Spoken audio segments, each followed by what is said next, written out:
Oke, jadi di video kali ini gua akan mau sharing tentang 7 aturan hidup gua ya. Jadi kalau kalian tanya hidup gue itu punya aturan atau enggak, kemarin gua sempat bikin video tentang 7 aturan uang. Kali ini gue pengen sharing tentang 7 aturan hidup gua yang gue pegang ya. Jadi ini kenapa gue sampai bisa kepikiran hidup itu punya aturan. Kayaknya sekitar 3 sampai 6 bulan lalu ada teman gua ya, yang kebetulan anaknya tuh dia bilang anaknya ngefans sama gua. Jadi dia itu minta beberapa tips lah untuk anaknya bisa jadi seperti gua. Gua lupa waktu itu anaknya antara ulang tahun atau ada acara apa.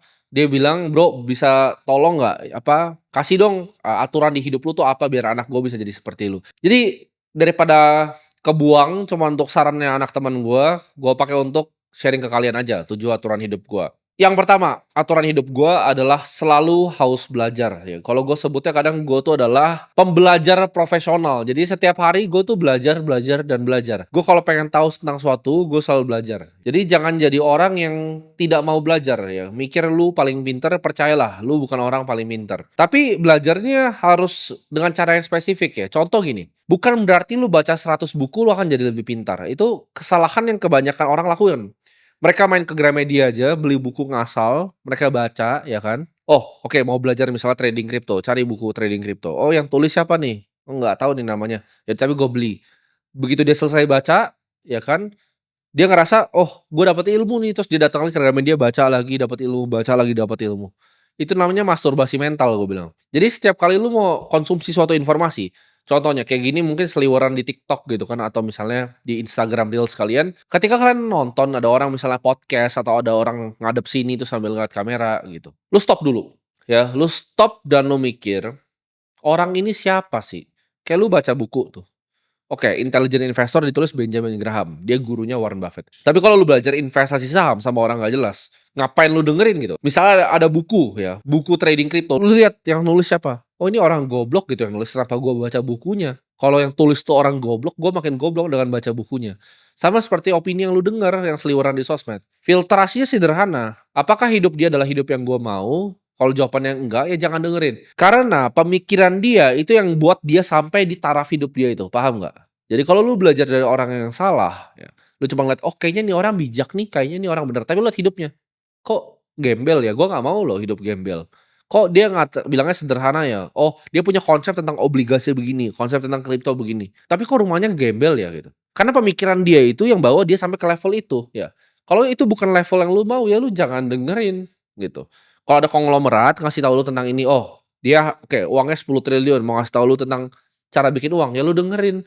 Misalnya, "Oh, ini cara bikin uang begini, tapi hidupnya cuma dari endorse sama AdSense cuman 100 juta sebulan dapat uang." Ya lu jangan dengerin gitu ya. Jadi selalu haus belajar, tapi penting sekali untuk lu bisa filtrasi ya.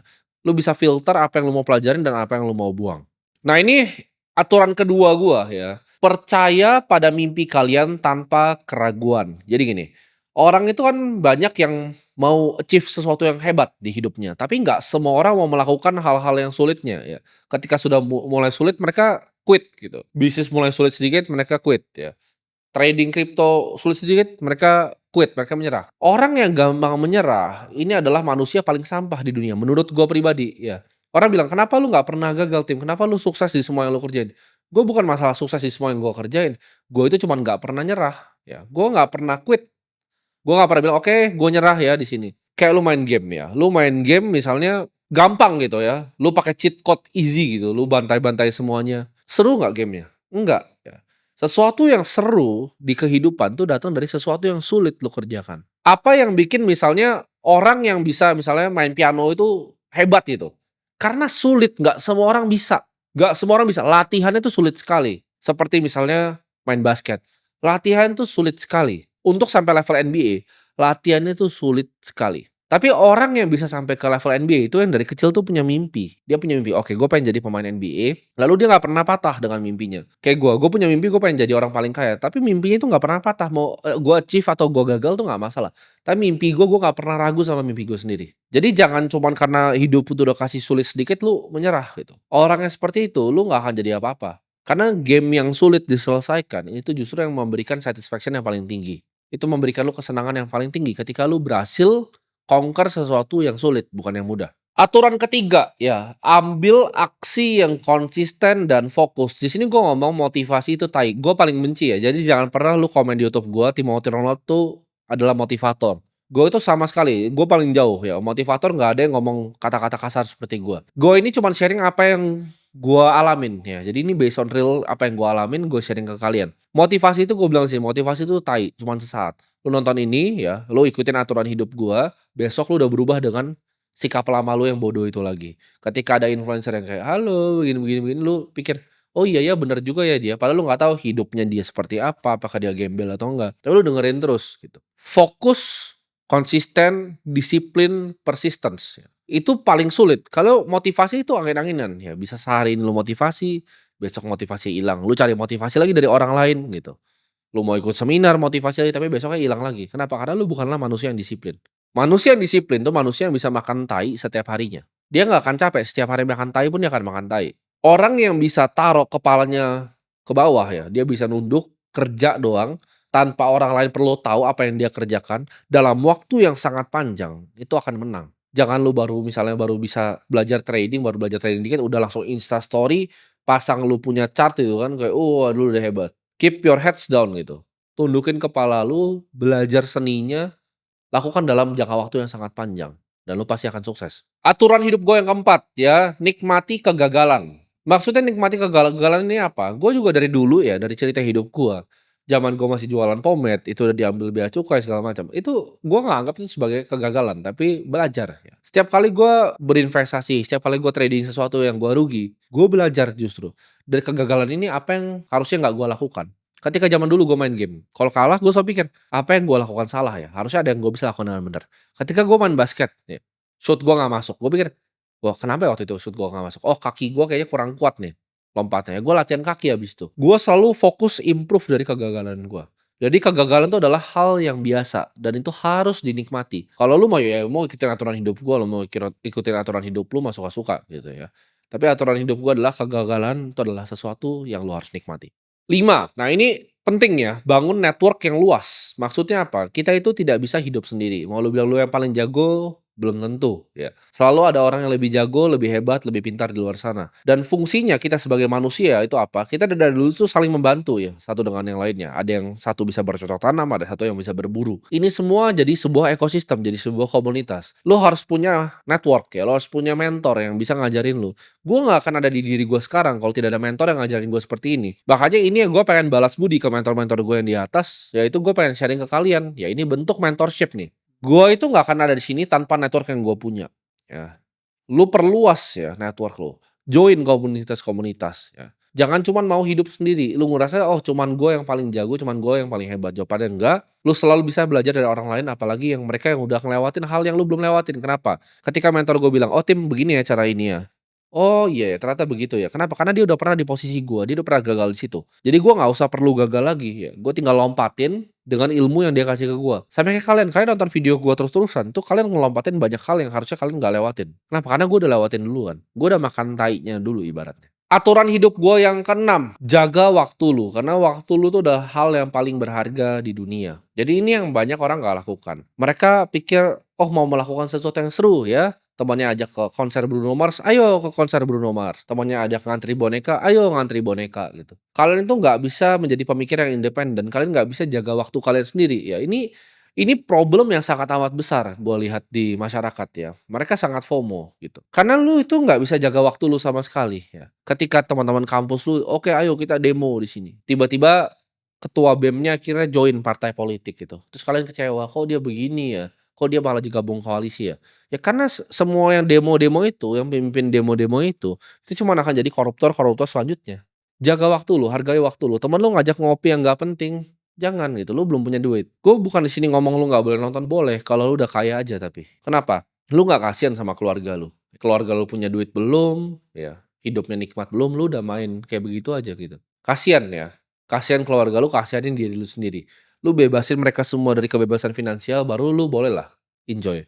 Tapi kebahagiaan pun untuk gua, apa sih seru gitu untuk gua. Seru untuk gua adalah gua bisa bangun pagi, gua konsisten, gua bisa kerja, ya, gua lakuin yang terbaik hari ini, gua latihan, lakuin yang terbaik setiap hari, itu yang bisa bikin gua seneng gitu. Gue bukan seneng karena, oke diajak ini, apa, ke konser. Gue nggak anggap itu ada seru sedikit pun di hidup gue ya. Karena gue sangat menjaga yang namanya waktu gue.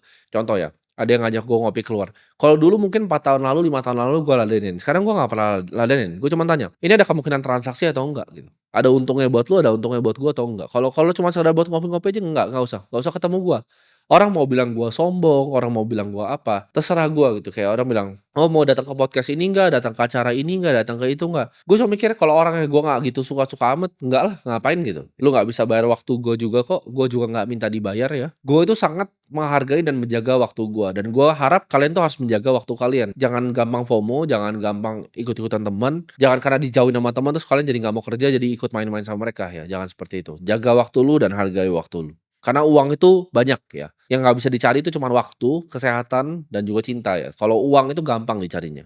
Dan aturan hidup gue yang terakhir yang ketujuh adalah jangan lupa berbagi. Nah ini mungkin counter intuitif ya buat orang-orang ngerasa, kok gue mau kaya tapi kok kenapa harus berbagi? Itu percayalah, ketika lu berbagi, uang akan dibagi ke lu di cara yang lu bahkan nggak paham dan lu nggak ngerti. Semakin pelit lu sebagai seseorang, semakin miskin diri lu, percayalah. Gue dari punya uang sangat sedikit, gue tuh udah hobinya berbagi. Gue suka aja berbagi ke orang-orang sekitar gue. Karena itu memang gue dari dulu punya pemikiran seperti itu. Dan gue juga bilang ke diri gue sendiri, kalau gue punya uang yang sebanyak ini, gue akan nanti bagiin semua kok di akhir. Gue pengen uang ini bisa jadi manfaat untuk banyak orang. Karena fungsi hidup orang tuh cuma untuk bermanfaat. Lu percaya sama gue deh, gue bukan orang yang belum lewatin semuanya. Gue udah lewatin semuanya. Semua yang lu pernah pikirin, semua yang lu anggap seru ya. Lu mau naik apa? Mau naik McLaren Senna, lu mau naik Ferrari, semua itu udah pernah gue alamin. Keliling dunia udah pernah gue alamin ya. Lu mau sampai puncak pegunungan di Swiss, sampai lu mau keliling semua Eropa ya, itu udah pernah gua lakukan ya, mau ke Dubai, ke mana semua udah pernah gua lakukan. Tapi, apa yang paling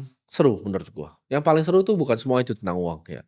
Sure, mungkin sesaat itu seru. Lu beli mobil, ya 2 hari paling udah lupa. Tapi yang lu nggak akan lupa adalah apa? Lu bangun sekolah untuk 100 anak. Ketika mereka nanti bisa besar dan bisa bilang terima kasih karena mereka sekolah di tempat lu, itu lu nggak akan pernah bisa bayar pakai uang.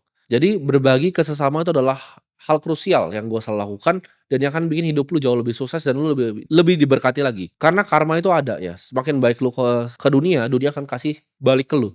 Contohnya, berbagi itu nggak cuma soal uang, ini juga format berbagi. Gua nggak dapet apapun kan dari kalian sini. Tapi dengan gue berbagi ke kalian, gua akan dapat karma baik ya dari kalian. Karena banyak yang nonton video gua itu hidupnya bilang, "Oh hidup gue berubah, gue bisa rubah apa, kehidupan keluarga gue bisa umrohin orang tua gue dan segala macam." Kalian bisa bandingin kayak begitu, apakah itu bukan hal yang mulia yang dilakukan dibanding contoh misalnya, ada streamer gitu kan, cara mendapat views hanya cuma untuk apa, mendegradasi dirinya sendiri gitu, jadi badut di depan orang kayak zaman badut Jester di Raja-Raja, teriak-teriak depan kamera, taruh mic yang sama seperti ini, depan kamera, ada komputer tuh dia berteriak-berteriak atau bawa ke jalan lari-lari. Gue di sini pengen majuin generasi bangsa kita ya. Dan di sini gue mau sharing aja ke kalian, jujur gue bikin begini juga gue punya agenda gitu. Mungkin dari semua orang yang kalian nonton, cuman gue yang punya kepentingan untuk kalian jadi kaya. Kenapa? Lu mendingan fans streamer yang teriak-teriak terus isinya bocil nggak punya duit, yang sukanya dibagi-bagi iPhone, atau lu mending punya fans yang kaya? Karena nanti gue mimpi besar gue pengen bikin suatu network state ya, di mana ini akan menjadi bahtera. Karena gue tahu 2030 tuh akan ada hujan yang besar ya. Hujan tuh kiasan ya, bukan literally hujan. Tapi kemiskinan akan besar sekali, kelas menengah itu akan hilang, yang kaya akan super kaya, miskin super miskin, dan dunia akan sulit nanti. Kalian nggak akan punya apa-apa. Jadi gue lagi proses dalam bikin bahteranya. Gue mau orang yang masuk ke bahteranya orang yang apa? Justru orang yang kaya. Gue males ladenin orang yang memang nggak mau belajar. Jadi si edukasi yang gue bikin di sini, ini adalah sistem filtrasinya ya. Jadi gue itu punya agenda untuk kalian tuh hidupnya berubah dan kalian jadi kaya. Karena gue lebih mending fans kaya dibanding fans yang nggak punya duit. Dan gue ngomong apa adanya di sini ya. Gue ngomong ini semua nggak cuman hanya berbagi, tapi gue juga punya agenda di balik kalian semua. Sampai jumpa di video selanjutnya.